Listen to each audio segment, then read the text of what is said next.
Well, I'm Kay Savage. I'm an If Then ambassador with AAAS, helping the next generation of females get interested in staying in STEM, and a senior data scientist at Spotify. Thanks so much. Latiqua? Sorry about that. I'm Latiqua Jones. I'm a cyber threat analyst with the Department of Defense, and more specifically, the Department of the Army. Thanks. Natasha? Hi, I'm Dr. Natasha Anderson. I am an entrepreneur, CEO of Smart STEM LLC, which is a STEM consultancy business. And I am also the Vice President of Training and Implementation for WAS Ed. Thank you so much. Joyanna? Hi, I'm Dr. Joanna Gamble-George. I'm a neuroscientist by training, and I'm also a AAAS Science and Tech Policy Fellow at the National Institute. And I'm also, like Kay, a AAAS If Then ambassador. Wonderful. Thank you. Marshay? Hi, my name is Marshay Brian Amoser, and I'm currently a software engineer at USAA. And I was a military analyst for the United States Air Force for 10 years. And I have a bachelor's degree in computer science, and I have a master's in cybersecurity, and currently working on my doctoral degree in cyber operations at Dakota State University. Wonderful. Tanisha? Hi, I'm Tanisha. So I'm the founder of Choose Rare, which is another STEM and Women in Tech Leadership initiative.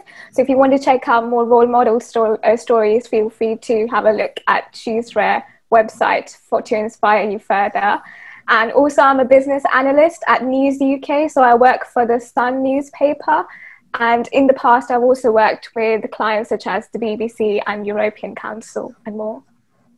Thanks so much. I'm going to have Divya and Sandra introduce themselves as well. So I'll start with Divya first. Hi everyone, I'm Divya. I'm a rising junior in high school from Virginia. I've been working on operations at Reinvented for a few months now, and I'm so excited to be. Thanks. Sandra? Hi everyone, my name is Sandra. I'm a rising senior at Wilson High School, Connecticut, and I'm really excited to be here and learn from all of you.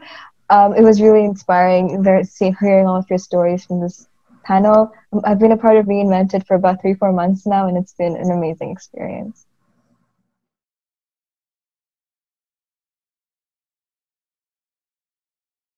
Again, I am your moderator. My name is Aisha Laurie. I'm the Senior Director for Programs and Scholarship at NACNE, which is the National Action Council for Minorities in Engineering. And like Joyanna and on K, I'm also a AAAS If Then STEM ambassador. So let's just jump right into questions. I'm going to have Sandra ask the first question, and she's going to ask to a direct panelist. Okay, so this is to Kay Savage. Do you have any advice for girls who are about to start college and are pursuing male-dominated majors? Yes, I think luckily, actually, college, there were more females studying STEM than what I see in the workplace. So I think that a bigger drop-off comes after college. So the first step is to take that step, get that degree, and then find the field that you're most interested in. At least speaking for data science as well, it's really interesting that people come from a lot of different backgrounds. Only recently have there been these degrees that focus specifically on data science. But I can tell you my cohort of coworkers actually come from econ, engineering, math, statistics, a lot of different fields. So find what you're passionate about so that next step after you graduate will be even easier for you and you have that passion. Great. That really is important and key to just show the diversity within the field and to really be able to show girls and women like you can continue to persist and you can do it. And that there are other people here who look like you, who are the same gender as you, so you can continue to persist and push on. So thanks so much for that answer, Kay. Divya, did you have a question? This question is for Miss Tanisha Sharma, and this is: how did you find out about your current job, and how do you find out about other opportunities? So how did I find out about my current job? It's very interesting because I actually found out about my current job through LinkedIn. So that's another good recommendation and advice for young students out there. Make sure that your LinkedIn profile is all up to date and you record your any achievements or any volunteering work as well that you do on LinkedIn. because I officially graduated from University of Westminster in 2018 doing computer science degree. And then just after, while I was studying my exams, I got a recruiter message on LinkedIn only. And then that was my first job, how I got. And even my second job, I just got a recruiter contacting me on LinkedIn.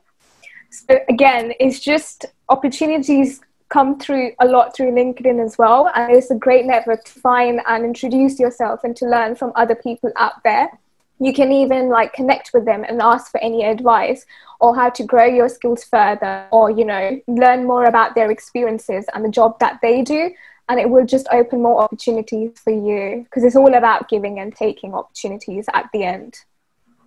Great. Thank you so much, Tanisha. And that's just really key that I want to pull out and make sure that everyone pays attention to is LinkedIn. And you don't have to wait until you're a professional to actually put your information. You can put your information on LinkedIn as a high school student, as a college student. So definitely utilize that as a way to network.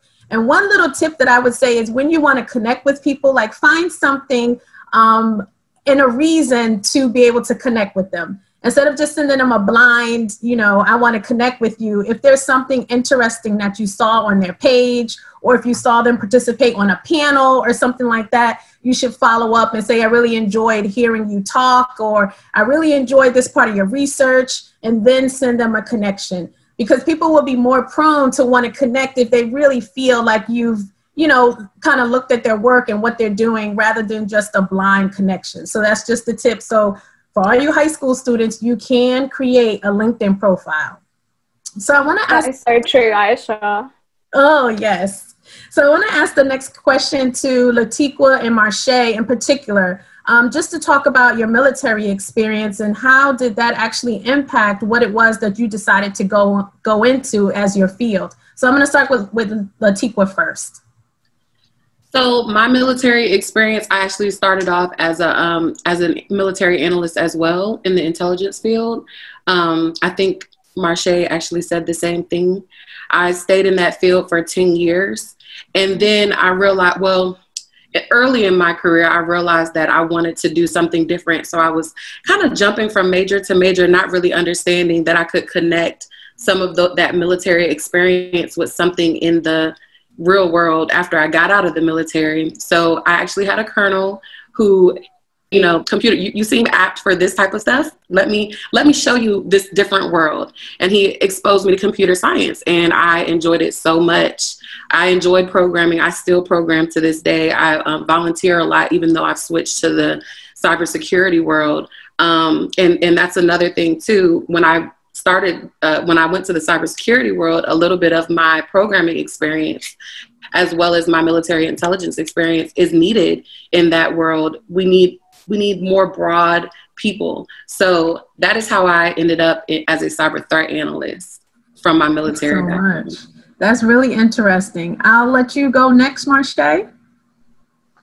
Like Latiqua, yes, I was a military intelligence analyst, specifically a target analyst, which we worked on pilot, egress, and ingress routes. We also did operations intel because my career merged. And so that's how I became that for about 10 years in the military. But what helped me figure out where I was going was my deployment to Korea. I was a pre-med prior to going to Korea. And then when I went there, I went to the education center, and I was always about education. So I've always gone to the education center, which allows us to go to school part-time while we're in the military. And when I was in Korea, I went to the education center immediately, and I'm like, I'm going to be here a year. What can I major in? What can I do? They were like, well, you can't get your biology classes or your chemistry classes over here, but you can do computers. And I was like, oh yes, I love computers. That was my favorite. Sure, sign me up. So I took all my intro classes, like assembly language and how to build a computer. I took all those languages there, and then I actually accepted a job to go to Eglin Air Force Base in Pensacola, Florida. And that position, I was allowed to be a system administrator to work on the network for our Intel office. And that gave me exposure to my IT, which I really wanted to do, but I had to maintain my requirements as a military analyst as well. So I was kind of dual hatted those 2 years. But a captain there actually talked about, he actually majored in computer science, and then he was like, you can't do it part-time. And I was like, that was my challenge. I'm gonna do it. And I signed up, did it part-time, and I got my degree. That sounds great. And just another key with you both going into the military to show just non-traditional ways to get into STEM, right? So everyone doesn't just go straight from high school and go straight into college, but there are other different avenues, you know, whether you start at a community college, whether you go into the military, whether you just, you know, go straight into the real world and start working, and then you decide you want to go back to school. So there's so many different ways. So just never think that there's only one particular path that you have to follow to get into any careers in STEAM. You have your own path, so just figure out what it is that you want to do. So thank you, Latiqua and Marshay, for sharing that. I'm going to go to Sandra to see if there are any other questions that she has, or any questions that may have come in from the audience. Okay, so this next question is to Jayona Gamble-George, and it's, what's the most valuable piece of advice you've received? So there are two pieces of advice that I received that was very valuable. One I got when I attended a seminar. There was a panel of a lot of different people that worked in STEM. And a lady stated, she was like, when something is not moving forward, like if you have 10 goals and one goal is stagnant and it's not moving forward, keep moving forward and progressing on all the other 9 goals. And then reevaluate that one goal to figure out what you can do differently to progress on that. So that's one valuable piece of advice. The other valuable piece of advice I got from my high school art teacher. We nicknamed her Froggy. And she would always tell us when it came to producing a particular piece of artwork to always think outside of the box. So I always try to translate that when I'm doing my experiments with animals in terms of scientific discovery. You want to think differently. You don't want to think like other people are thinking. Try to do something different, because you never know what it might lead to. It might lead to a potential treatment to help someone down the line. So those are my 2 pieces of valuable advice. Sounds good. Thanks so much, Joanna. So Divya, I'm going to go to you to see if you have another question for one of the panelists. Yes, I do. This is from Ms. Natasha Anderson, and it is, did you have any strong women role models that may have influenced your decision to go into a STEAM field? So I did have a role model, and it's my dad. I know generally it may be your mother, but my mother is in the healthcare field, and she wanted me to be a nurse, and I had no interest at all in being a nurse. But my dad was a mechanic, and he and I and my sister spent a large amount of time in the garage. He built race car engines for drag. So he did drag race cars, and they have customized engines. And so I learned a lot being in the garage with him, the different tools, how to put things together to actually make it do something. He wouldn't be surprised, and he wasn't surprised that I went into mechanical engineering, because my childhood was filled with hours and hours of time spent with him. And he was such a whiz at math and measurements, and just thinking broadly, but like boldly about things that were so much bigger than him. So, I mean, a client would come and say, hey, I want an engine that will be able to do these things. And my dad would be like, got you, and then he would design it and then put it together and then put it in their car for them to, and I got to see it from the beginning all the way through. So my dad is my biggest, or was my biggest role model. That is great. I mean, it goes to show again that, your role models may not look exactly like you, but you still want to have people there to be able to encourage you, and support you in everything it is that you do. So I'm going to go ask the next question to Kay, and just the connection that you've made between, your statistics and your kind of mathematical background, and then combining that with what it is that you do in music. So can you speak and talk about that a little bit more? Yeah, definitely.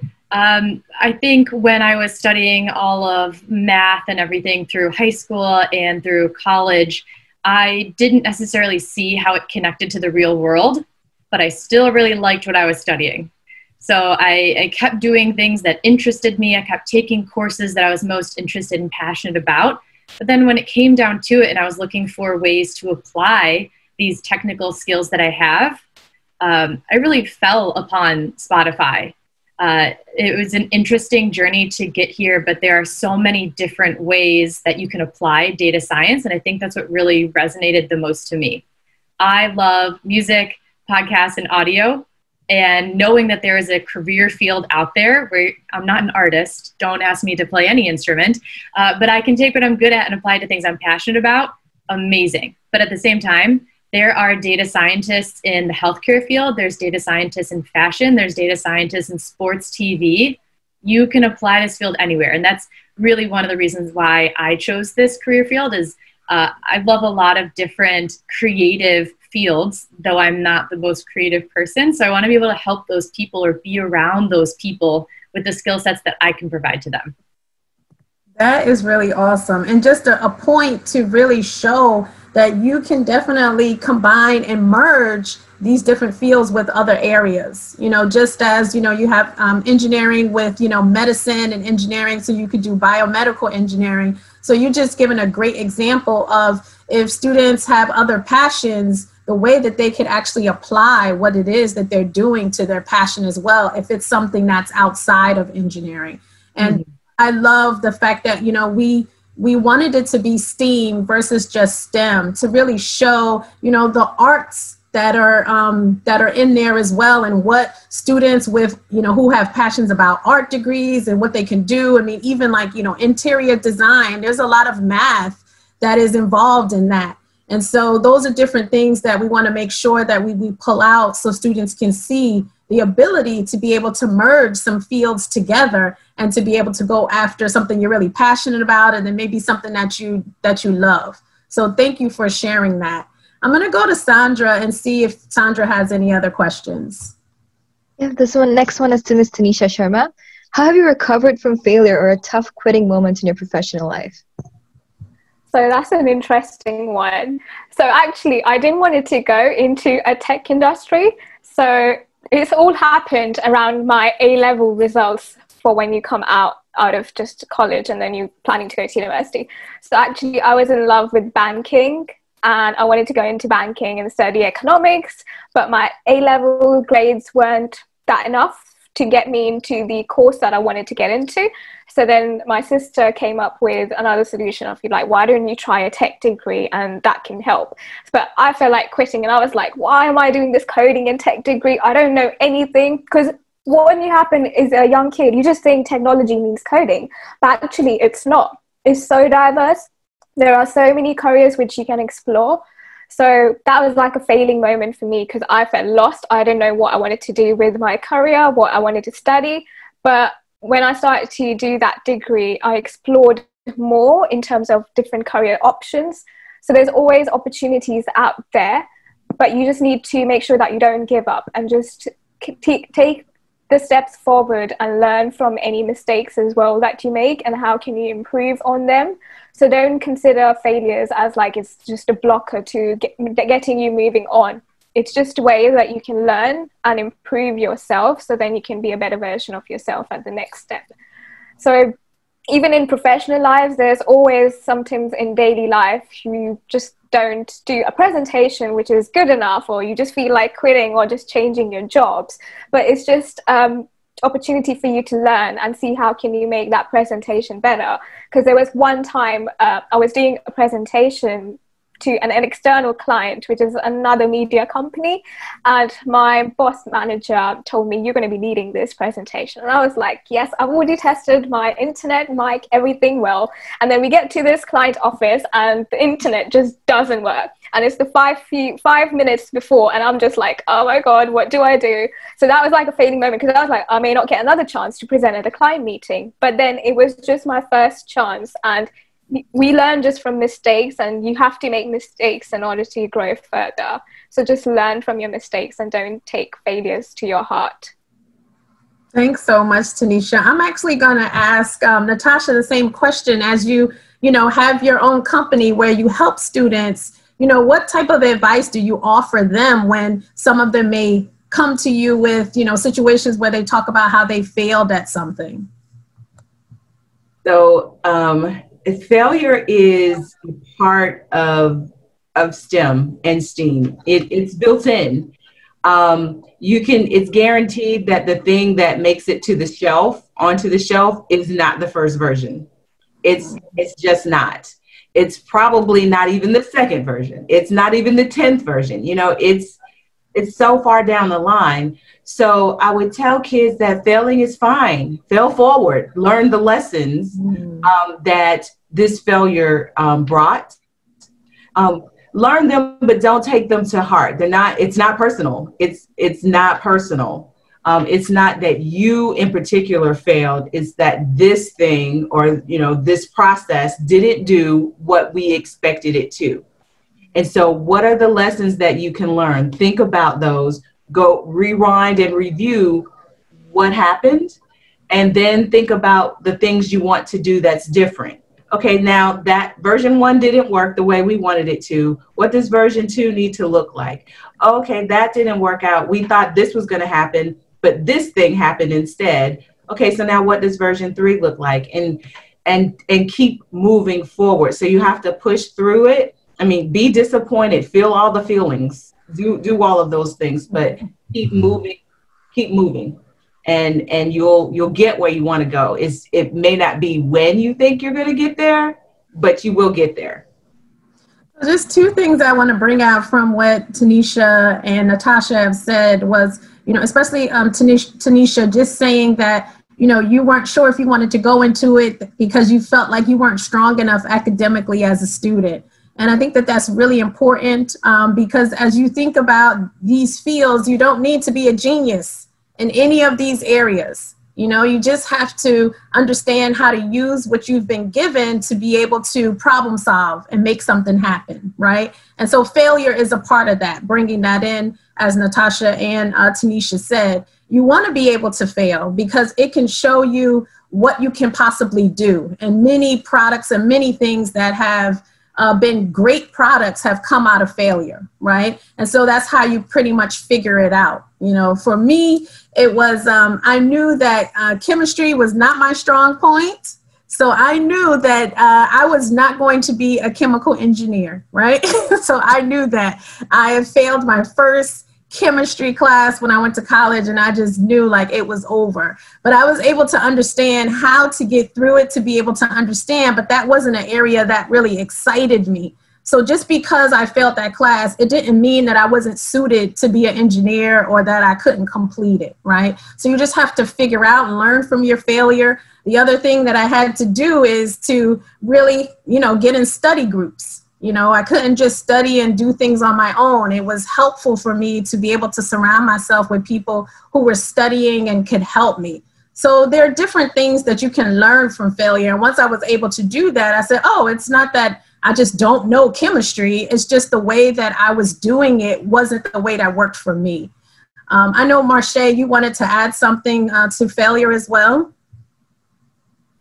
Yes, definitely. What they're saying is my experience with it is I've worked with the internship program at USAA that we have, and I get to see a lot of college students come in to the pipeline, whether they're on an internship or they're new college hires. But one of the things that I see the most about them is They're afraid that they need to know everything the minute they walk in the door. And that process is not there. You're not going to know everything, because real world application is really different from what you learn when you're in the educational space. So what I would say is just understand the knowledge and the stuff that you have is a tool that you put in your tool belt. And then what you do is you go through the process and don't be afraid to try, because you got to continue to try to get the knowledge and gain the experience so that you could then be able to know what you need to do for what you have to do.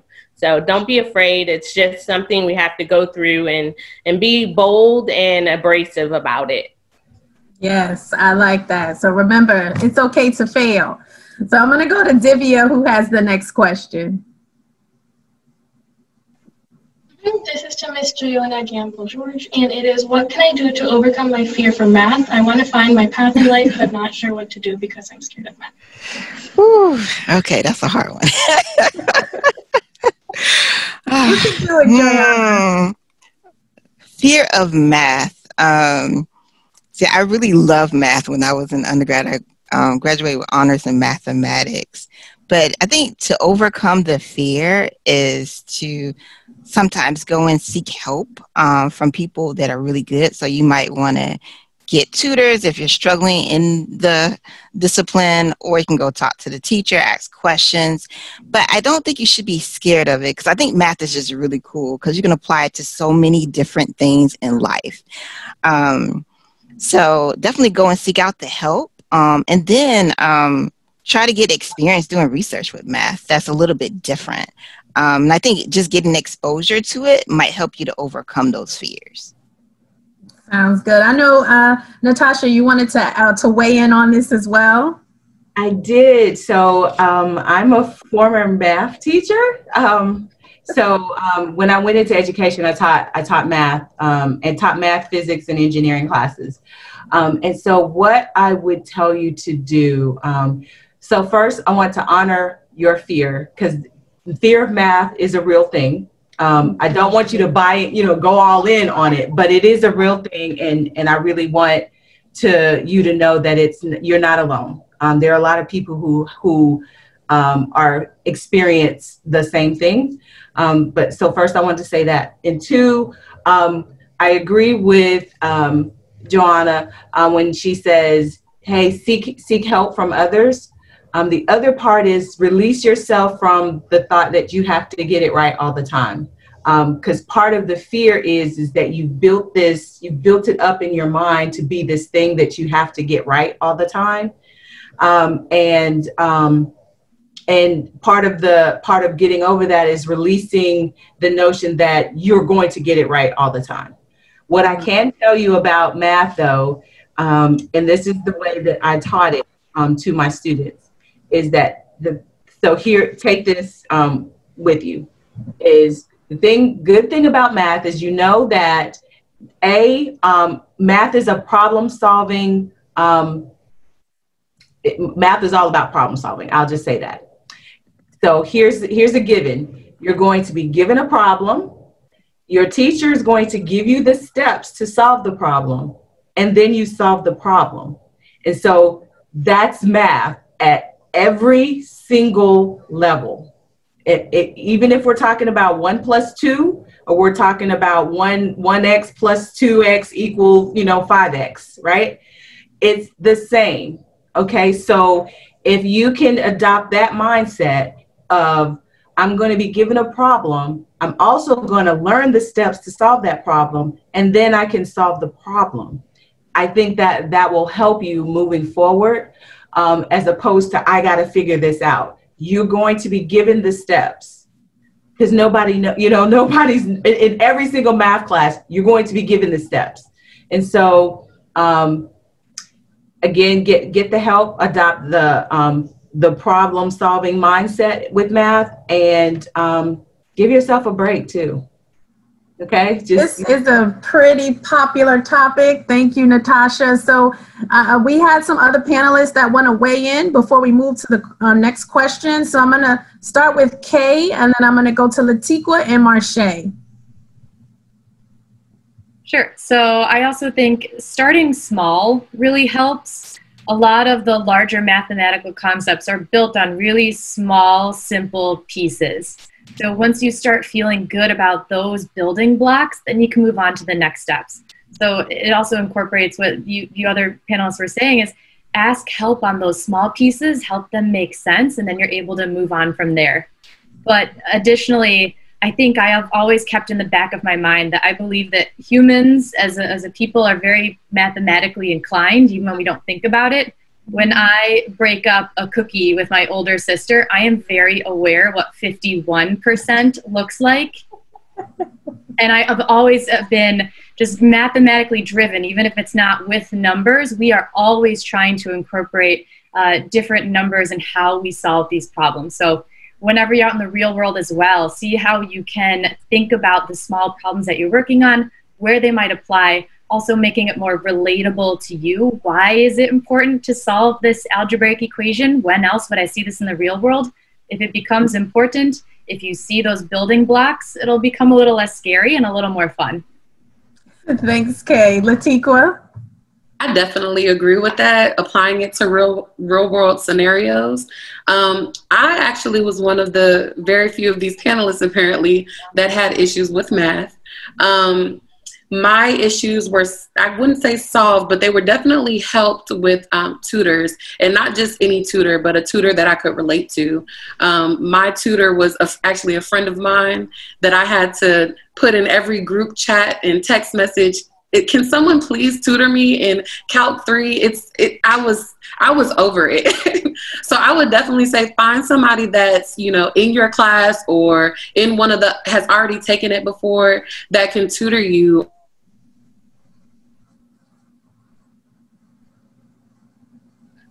Oh, I think Latiqua might have frozen. So Marshay, can you just pick up from there what you had to say about that? Sure. Like the other panelists was saying, my big thing is I've been tutoring for over 20 years in math and helping others, you know, navigate that headspace. The biggest thing that I can say for them is you have to find someone who can break it down to you that you can relate to, because some teachers teach at the class, they teach at a level and they think the ones below will catch up and the ones above will just continue to be where they are. And it's not always that way. You have to understand that some people think differently, that how do they gather the information, and then you process it for them. So I would look at everybody as a different case, look at them specific to how they're learning, and then try to break that concept down for them. And I think that's where, as the other panelists were saying, you need to find someone who can give you that sight line for you. And then that'll get past it, because I was able to tutor a young lady that was making Fs when she came to me. And by the time she finished, she only finished with like 10 weeks of just study. She was able to pick up from there and make straight A's and go on to college. So that, you just got to get past that roadblock. Right. Thank you, panelists. That definitely is a question, especially as we're talking about STEAM.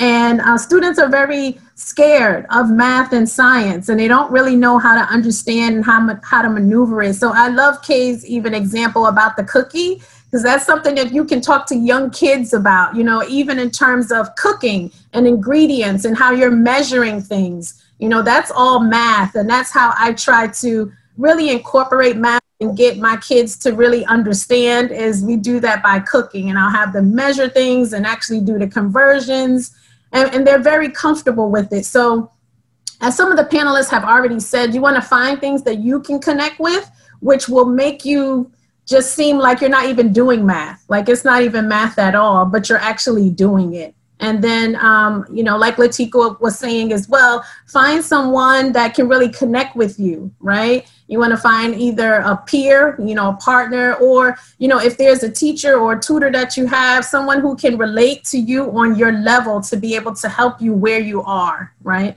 So those are all great tips. And we just want to make sure we hone in on the fact that you don't need to be a genius in math or science to be able to pursue any of the fields in STEM, okay? So I'm gonna go to Sandra for the next question.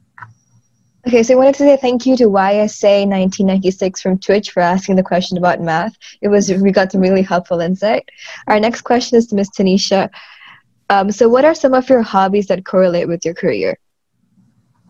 So what correlates with my career? It's quite interesting one. So currently I'm running a website and initiative, which is She's Rare. So it helps me to use all my skills, which I might not be using on the job. So for example, I did a bit of some website development, which a business analyst doesn't do. But because I've learned at university, it's allowing me and helping me to explore that kind of field as well. So I create content, I'll be doing marketing for that. So I'm using all the different skills. I'm reaching out to people. So it's more about partnerships, management, and also doing any graphic designing for it as well. So I get to use my graphic skills, which I learned at school, but I didn't get to use in my degree. But I learned mobile user experience when I was studying at my degree. So it allowed me to involve art into tech and use my creativity skills out there and create these designs. And then those designs are created using different technology tools. And even if you see any Instagram pictures that you follow people or so, they're all using their art and technology and combining it together to produce those designs. And outside of She's Rare, I'm also, I love to just travel around, explore new places, and then also take a bit of photography of different architecture. So some people think I actually studied architectural design, but I didn't. So I love taking pictures of buildings. So it's all the different ways, because it all inspires you. So if you do even like when reading books as well, you get more ideas and thoughts, and you can relink it back to your career and work. And then it just helps you solve new problems in a different way. So it lets you think outside of the box. Yeah, thanks so much, Tanisha. I'm going to actually follow up and ask Joanna the same question. I know she has some really interesting hobbies that she does. So I just want her to share. So I'm an artist, so I love to draw and paint. So I do a lot of graphic design and illustrations. And I do that in my spare time, but I also do it for my role as a neuroscientist, because sometimes when you're trying to communicate your science to people, you have to be able to communicate it to people from different walks of life. So it can be just like a family member, somebody else from the public. It doesn't always have to be another scientist or a technologist, some other STEM professional. So you don't always want to be using a lot of technical lingo when it comes to communicating science. You want to make it very simple and easy for people to understand. So the way that I do that is sometimes people might not understand science just through words, but also through images. So that's where I use graphic design to create images of, my experimental design, like what steps that I use to get to this particular outcome in my research project. What am I doing? What are the results? So I do those type of illustrations. And sometimes there'll be graphic design showing like me putting mice in certain type of mazes and, how I actually did the behavioral experiment, just to help people to understand how I'm actually, doing these different experiments and using that to, test whether a potential drug treatment can actually help people that have anxiety and depression. And the other way I think my artistic abilities come into play is with creativity. When I was during my last year of my PhD program at Vanderbilt, I started a biotech company. So I think when it comes to entrepreneurship, it deals with a lot of creativity, especially when you're trying to create, different things. So what we're doing at the biotech company I co-founded called SciX is that we're trying to create software application and devices to combat brain disorders as well as other health issues. But a lot of that, you have to be creative. You have to think outside of the box. You have to actually come up with designs of how your product is going to look. And you have to also make it realistic so that people will actually want to purchase it and that they can also use it and it will do what it's supposed to do. So those are some ways I actually use some of my artistic abilities. That sounds really cool. Who would have ever thought that a neuroscientist is also an artist at the same time? But I think that is really fascinating that you're able to communicate what you're doing through art. And I think for, many of the panelists, that means that, how you communicate to the public is very important. And that just goes to messaging, right? How we're able to message the importance and what it is that we do within our STEAM field, I think is really going to be able to attract more girls and more women into the field to show them that it's real people, who look like them and that you can do other things. You don't only have to just focus and just be in the lab as a neuroscientist, but that you can be an artist as well and draw, or, you know, figure out what some of your other passions are. So I think that's a really great point to be able to highlight. So I know Divya has a question that's coming from the chat. This is to Miss K. Savage, and you had mentioned you went on a journey to integrate your love for music and audio into your job. And so this is also from the chat, and it's how can you find your perfect fit in the STEAM field? I'm a very handy person, and I rather do handiwork instead of always being in front of a computer. Yeah, I think you can find those types of opportunities anywhere and everywhere, and that's what you should be doing, is continuing to grow, continuing to learn, continue to evolve. And so how I found my path here is that I constantly stayed with my engineering background, and then I tried working for an oil company. I didn't really like that, so I decided to pivot, and I took my skill set and I worked in TV. That was okay, I was getting closer. I pivoted once again and found myself in music and podcasts. And the next step may be something completely different as well. So it's always being willing to take that next step and to try all of these additional things. Additionally, while I was in school and growing up, I've always had side hobbies or different passions that I'm doing in my spare time. And that helped me realize how much I love music. And I play guitar, not very well. I love going to concerts with friends. That's how I want to socialize. So that was always in the back of my mind of, this is what I enjoy. Why not try to take your skill set here? But then it could be said for anything that someone else wants to work on. If you're really passionate about building cool cars, there's an opportunity to still be a data scientist in the cars. If you're really passionate about medicine and healthcare, you can do that as well. If you're really passionate, once again, about sports TV, there are data scientists in the MLB. So find out these small things that you're continuing to do throughout your life that you're really excited about, and then take your skill sets there. Thanks so much for that, Kay. And I hope all of you who are listening are really getting the point of what we're trying to say, is that you can do whatever it is you want to do, right? You can do whatever you want to do. You can combine different careers and meld them into one. You can focus on one and be able to just really incorporate maybe your hobby into what it is that you're doing. So never limit yourself. There are so many things that you can do and so many opportunities that you can build upon. The other point, that Kay mentioned was, if there's something that's not working for you, don't be afraid to move on and find something else. You can explore a different type of career with the same skill set that you have.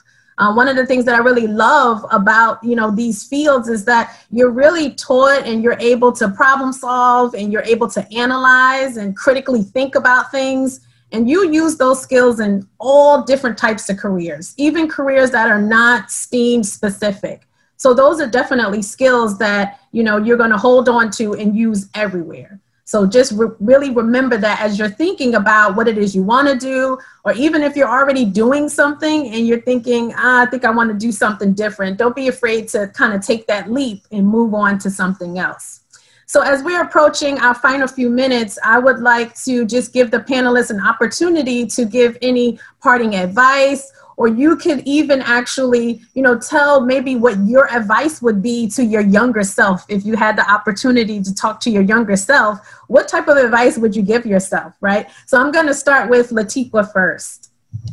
Thank you. My advice to the younger version of myself would be to enjoy every second of it, because when I was in the military and when I was in school, I sometimes started being so focused on just being making sure I get the A's and making sure I do the best in the whole class, which I truly think that if I would have focused more on just enjoying the moment, I probably would have had a slightly better experience. I did enjoy it, but I should have enjoyed it wholeheartedly. And also just having balance between the work life and the school life or the work life, to me, that's very important. And I would definitely tell my younger self that. Sounds good. Thanks. Natasha? So one thing I want to say first is that, don't get locked into the idea that you need to be at a 4-year university to be in STEAM. You can, if this is a natural talent and skill for you, then do that. If you want to, I don't want to go to a 4-year school, look at community colleges, and not just so you can get an associate degree. There's certificates you can get. Some of these things take you as little as a month to get so that you can start a career. And so there are so many options that are available to you. So I don't want you to limit yourself into thinking, I got to go to a 4-year school. You do not. Depending upon what your interests are, there are all sorts of ways and all sorts of pathways to get you where you want to go. So the advice I would give my younger self, one, I would tell her that it's okay to be you, because I struggled with that. Trying to figure out who I was, but then once I figured out who I was, how to be that person in all these different areas. And so now I am real clear about if I can't be myself at a place, then that's not a place I need to be. So get real comfortable with being who you are. The other thing I would tell her is to really embrace the journey. It's not a straight line. It's a windy, twisty road. And that's okay. And that's the two main things I would tell her. Thanks so much. Joyanna? I think I would tell my younger self is to try new things and try them differently and to take risks. When I was younger and I was in undergrad, I wanted so badly to go study abroad. And I was just so scared because it's a new country. I don't know anybody. I won't be near my family. And I regret that to this day because I missed out on a great opportunity. And I didn't get to go overseas until I was in my mid to late 20s. And I wish I had done it much younger.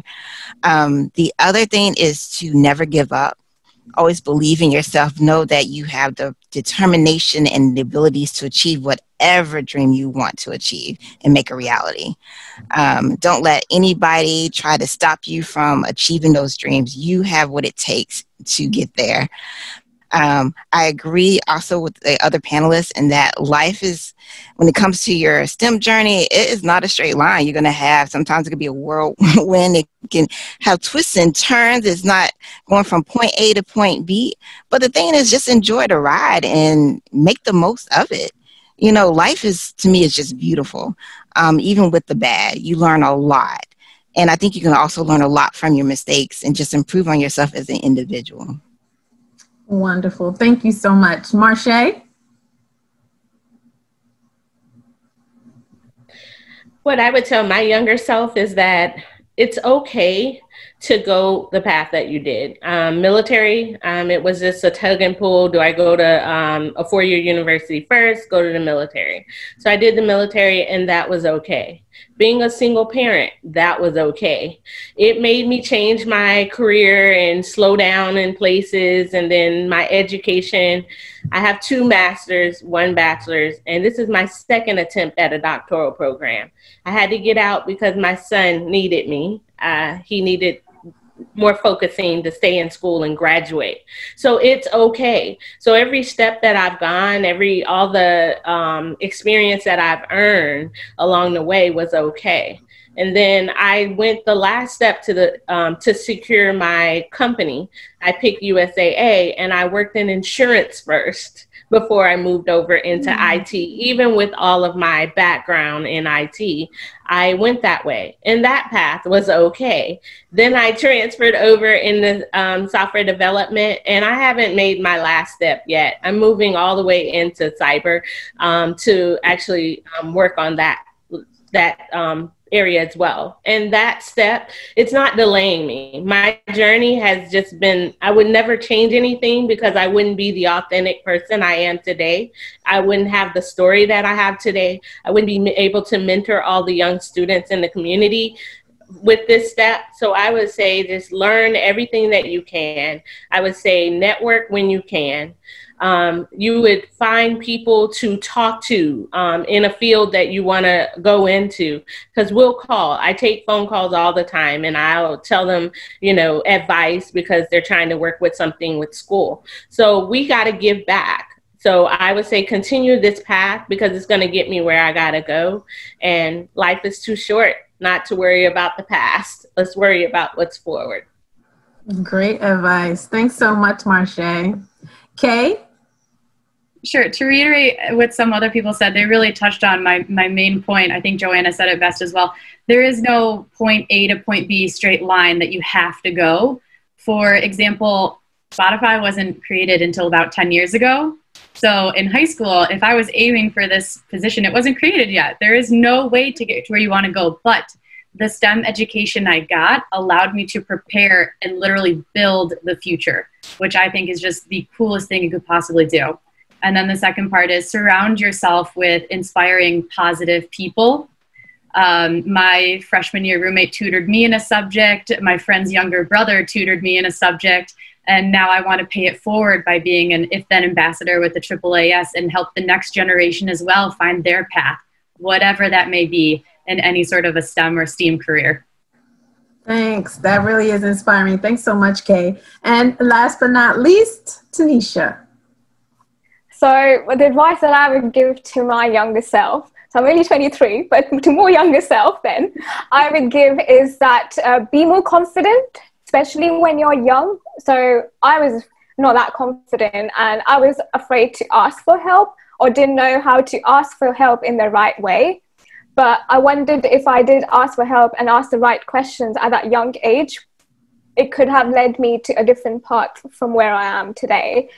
But now everyone just knows me as the questions girl and I have lots of questions. And stay curious and explore different things and just build on confidence. Learn from tips and tricks of other people, how they're behaving. You always learn something new, learn from their strengths and just try to build that strength in yourself. It takes practice, but you'll get there at the end. But also don't be afraid to take risks, try new things and just keep moving forward and don't give up. And dream big, because that's the one advice I received from one of the BBC presenter, Michelle Hussain, who I met at an event. And then I told Michelle, I was like, if you had to give me one advice, what would it be?